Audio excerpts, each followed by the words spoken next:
قصه شما میدونید. این موسی هست که وقتی حضرت عزرائیل نزدش میآید که یا موسی اجلت رسیده است، من به خاطر قبض روحت آمدم، یک مشت میزنه حضرت عزرائیل. حتی در خبرها آمده است که چشمش آویزان میشه و حضرت عزرائیل. پس چرا این سامری را چیزی نگفت؟ زیرا میگه این همون دجال است. دجال که بود حضرت موسی گفت فسحب، خارج شو، گم شو. حتی حضرت موسی را خداوند خبر کرد که تو در اینجا بند هستی، گفت در صورتی که قوم تو گوساله پرست شدیان. حضرت وقتی آمد احوال دید چنان به غضب آمد. حضرت موسی بسیار شخصی قوی بود و بسیار شخصی در دین متعصب بود و بسیار غضبناک بود. وقتی غضبش بالا میگرفت دیگه خش اداره کردن نمیتونست. هارون برادرش که اکش است، از خودش کلان است، از موی سر ریشش گرفت، تکانید، به زمین کشانید. گفت تو کجا را نگاه میکردی؟ من تو را برای چی مانده بودم در اینجا؟ وقتی که مردم گوساله پرست شدیان، وقتی الله پرست و گوساله پرست و صورت پرست شدن، تو چی کار میکردی؟ حضرت هارون از این ظلم موسی به افاقه آمد. گفت یا ابن لا تأخذ بلحیتی ولا برأسی. ای پسر مادر، گفت از ریش سر، از موی سرم نگی، سرم تو عیبی من نیست. من ترسیدم که حاضر اگر اینا را جزا بدم تو میگوی در میان بنی اسرائیل تفریقه انداخت هارون در نبودن من. از این خاطر من اینا را کاردار نشیدم که خودت بیای حکم کنی. حضرت موسی سامری را صدا کرد. گفت چی کار کردی بدبخت؟ گفت یا موسی همون پای که من دیدم حضرت جبرئیل که به تو وحی می آورد، از بس که می دانستم پای که الهی است، از همون ایزی پاش اندک خاک گرفتم در داخل گوساله انداختم. گوساله صدا کرد. این مردم جاهل در پیشش سجده کردن. با وجود همون قدر غضبی که حضرت موسی داشت جزاش نداد. حضرت گفت فسحب فإن لك في الحياة ان تقول لا مساس. گام شو، گفت برا تو در حیاتت گفت به هر چیزی که برخری لا مساس میگوی، یعنی به من نرس، و هر چیزی که تو را ببینن اونا را لا مساس میگن که ما را به دستت نقب. و این عالم حکم میکنه. ببینه میگه حضرت موسی چرا این مرد که با شکنجه گرفتار نکرد؟ همون قومی که گوساله پرست شدن به غضب خدا گرفتار شدن، حضرت موسی امر کرد 70,000 نفرش به قتل رسید. 70,000 نفر. اما شخصی که سببگاری گوساله پرستی قوم شد، حضرت موسی گفت فسحب، برا گفت پیش من. جزاش نداد. چرا؟ زیرا حضرت موسی میدونست که این دجال است. حضرت موسی که پیغمبر خدا است میدونست که قتل این به دست یک کس فقط واقع میشه، به دست حضرت عیسی. از این خاطر گفت برا. اگر حضرت موسی نمیدونست که این دجال است قومش میکن. این موسی است که با یک مشت در مصر یک نفر از خفتی ها را کشته بود. شما قصه شما میدونید. این موسی هست که وقتی حضرت عزرائیل نزدش میآید که یا موسی اجلت رسیده است، من به خاطر قبض روحت آمدم، یک مشت میزنه حضرت عزرائیل. حتی در خبرها آمده است که چشمش آویزان میشه و حضرت عزرائیل. پس چرا این سامری را چیزی نگفت؟ زیرا میگه این همون دجال است. دجال که بود حضرت موسی گفت فسحب، خارج شو، گم شو. بعد خارج شدن از نزد حضرت موسی، ملک سرزمین های زیادی را تماشا کرد، با مردم آشنا شد، حیله و دسیسه ها را یاد گرفت. یکی از همون حیله و دسیسه ها تشکیل کردن گروه های مسانی. درباره مسانس که لاجا شما اطلاعات داره؟ میدونه مسان ها چی هستند؟ یعنی یک تشکیلات مخفی پنهانی که وقتی که نماینده هاش در رو شرکت میکنن همدیگر را نمیشناسن، نقاب در رو کشیده میشینن در مجلس، فقط هم سردار شده دیگر را میشناسن. بار اول در تاریخ مسان ها را دجال تشکیل کرده است و همه گروه های مسانی در ابتدا از بنی اسرائیل ساخته شدند. دجال بنی اسرائیل قوم یهود رو عسکر اساسی خود قرار داده است در مبارزه بر ضد بنی بشر، خاصتا مسلمانان. و همین گروه های ماسونی مقصد اینا چی است؟ مقصد اینا آن است که به این گروه ها شخص های سرنفوذ با ثروت دعوت میکنن، جلب میکنن. آهسته آهسته به همون کش خود وقتی که در آوردن، از بس که پولی به حد کلان است، میبینن مثلا در سرزمین مملکت جوانهای با خیرت و عاقل موجود هستند. یعنی چی؟ یعنی در مکتب ها میگردن نگاه میکنن، در مکتب های عالی میبینن که کدام دانشجو کارآمد است کدامش نیست. بعدا همون جوانای کارآمد جلب میکنن، خاصتا که جوان استودنت با پول تامین میکنن، مزد معاش میتن، شرایط امکاناتش میتن.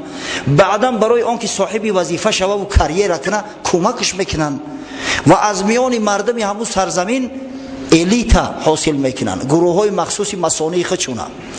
آخر الامر وقتی که همون شخص به سر قدرت برداشتن، یگان وزیر شد یا از او بالاتر وقتی که پادشاه یا سرزمین شد، خدا میتشو همون ملک سرزمین گویا که دجال ضبط کرد، در زیر تصرف خود در آورد. متاسفانه امروز در عالم گروه های ماسونی به نهایت زیاد هستند. یکی از آن سبب ها که مثلا مسلمان ها به هم دیگر بیگانه هستند، پروا ندارن، فلسطین میزنن، مصری هاش پروایی ندارن، متاسفانه در همین است. افسوس، صد افسوس که ما نمیفهمیم، غضب میکنیم. چی سبب باشه؟ چرا این جوان مرگان نمیخیزن؟ چرا لااقل صدای اعتراض خودشون بیان نمیکنن؟ برای آنکه بسیاریاش ماسونن، لشکری دجال هستند، به امر دجال کار میکنن. از کجا سر صدا بلند کنن؟ از کجا؟ انا قصه مورچه را من برای این براتو گفتم، هر کس عقلش نمیگیره. و این دجال تا زمانی تولد حضرت عیسی گشت، سرزمین های همین اطراف بحر میانه زمین همش ضبط کرد، گرفت، دستخط کرد. وقتی حضرت عیسی تولد شد، آمد به شهر نزارت، به اون مکانی که عیسی تولد شده است. بعدا وقتی که حضرت موسی به بیت المقدس آمده بود، نزدش آمد، در بیرون در ایستاد. در بیبلی اومده است که یک مرد را داخل خانه میفرستد که خب بگو اگر تو پیغمبر هستی، دعوای پیغمبری داری، در پشتی در کی ایستاده است؟ حضرت عیسی گفت در پشتی در آنتی خریست ایستاده است، دجال. آنتی خریست یعنی که در زبان بیبلیت دجال آنتی خریست میگن. ما دجالش میگیم به او خاطر که پیامبر دجالش خوند. دجال در زبان عربی به معنای کذاب، یعنی دروغگو، بسیار دروغگو و مکار می آید. پیغمبر صلی الله علیه و سلم همون بدبختا و کافرایی را که نعوذ بالله دعوای پیغمبری کرده اند در تاریخ و شاید در آینده هم بکنن، همونا را با نام دجال یاد کرده است. در جامع السنن ترمذی اومده است، حضرت رسول الله صلی الله علیه و سلم میفرماید انه سيكون في امتي الدجالون الكذابون 33. حضرت میگه که دجال های کذاب دروغگو در امت من 33 نفر ظهور میکنن. كلهم يدعي انه نبی و انا خاتم النبیین و لا نبی بعدی. هر کدامش ادعا میکنه که من پیغمبر هستم، در صورتی که من خاتم پیغمبرها هستم و بعد من دیگه هیچ پیغمبری نیست. یعنی که پیغمبر همون دروغگوها را، شخصایی که دعوای پیغمبری میکنن، با نام دجال یاد کرده است.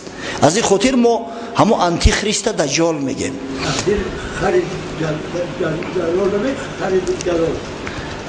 بابای حاجی میگه که خرید دجال چی میشوه؟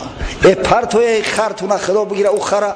این بیچاره مردم حالی هم منتظر استادیان که دجال به خر میآید. دجال دیگه در استریبیتلا میآید، در راکت ها میآید، پرتوی که دیگه این خراتونه. او خری دجال که مقصد خر است که بر ضد خدا خروج کرده است، خر است که بر ضد خدا ظهور کرده است، به این معنا میآید.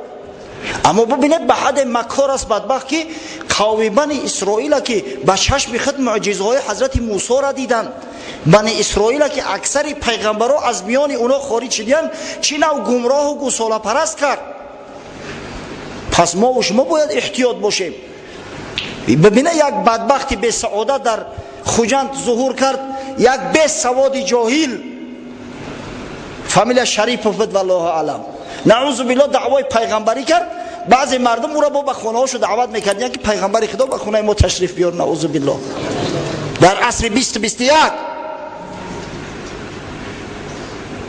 گفت موسی با یک مرد خیال که بدندش از شکاوت و زلال، صد گمانت بود در پیغمبریم، با چنین برهان این خلقی کریم، 100,000 معجزه دیدی زمن،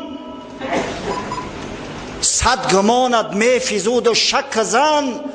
حضرت موسی وقتی غضبش کرد، یک نفر از بنی اسرائیل از یوخش گرفت که آخه لعنت خدا بر تو، گفت ای ملعون کافر، آخه تو در پیغمبری من شک داشتی، اینقدر معجزه ها را از من دیدی، هر کدامش با تنقید و با شک شبهه از مینه سرت میگذروندی.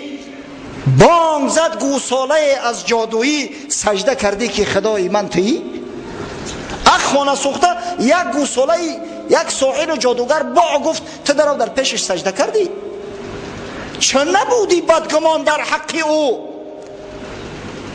چه نکردی شک کنون ای زیشت خو؟ او چرا تو در حق او بدگمان نشدی؟ که شاید یکون حیله باشه، برای چی در سرت در پیش یک بت گذاریدی؟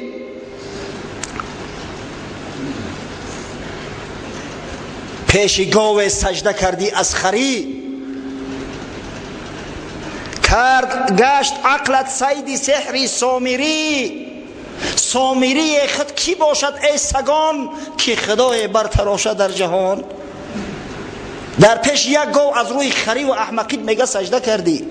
وقتی خری دجال میگم یعنی خری احمق است که دعوای خدایی میکنه، نعوذ بالله. شما خیال نکنید که اون دجال در بالای خر میآید، این گپا را سر تو پرتوی. همین لفظ خر در یگان حدیث نه اومده است، در یگان نص شرعی نه اومده است. این مردم بیچاره ولی منتظرن که دجال در بالای خر سوار میآید. ما خود دیگه در خر سوار نمیشیم، دجال که حکمران جهان شود در خر سوار میشه.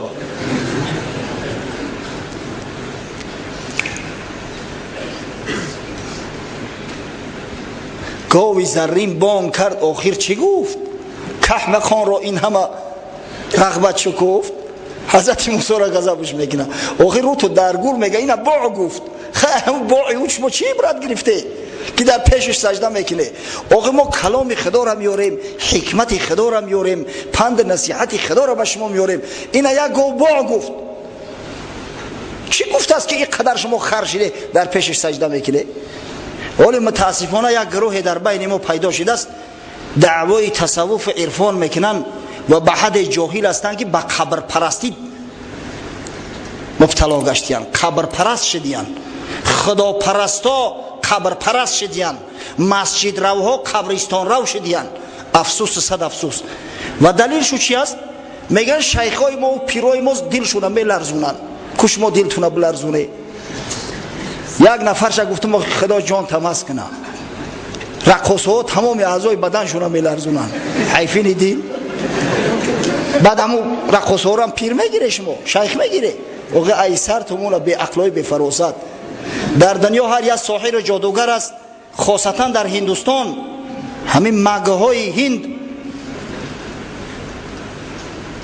یاگه ها حیله های میکنن، در جا ششتگی در تلویزیون نشونش میتن، همون کرسیش از زمین 1 متر میخیزن.